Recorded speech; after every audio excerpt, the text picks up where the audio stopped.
What's going on, guys? CH from Homebrew for Life here with a video on how to calibrate our thermometers. I got a bunch of thermometers and their readings right now are all over the map. I've purchased thermometers anywhere from $5 to $35, and just over time you drop them, you shake them up, you drop them in water, and the readings just flare out from time to time. But in this video, we're gonna make them as good as new. But in this video, we're gonna make them as good as new.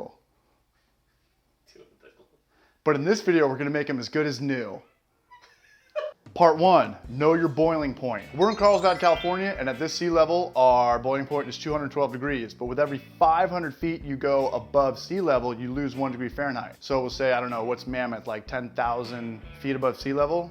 So that would be 20 minus 212, 192. That's the smartest thing I've ever said in my whole life, by far. $1,500.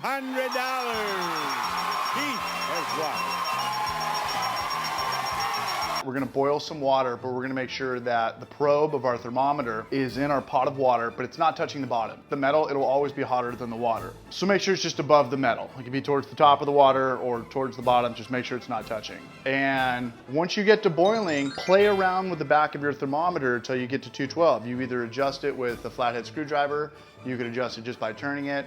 A lot of them have that hex nut, and just get a small wrench and just turn it until your thermometer reads 212. Adjust it to your boiling point.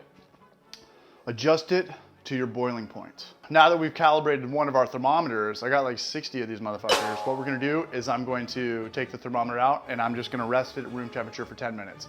I do 10 minutes because a lot of times these things read faster, they move slower and faster than other thermometers, but if you wait 10 minutes, that is more than enough time for it to get to room temperature. Now with all your other thermometers, just play around with them. Again, flathead screwdriver or wrench, and we're gonna set all of these to our room temperature, which is about 79 degrees right now. Look at that, that looks beautiful. Step 3, subscribe or die. That's pretty much it, right?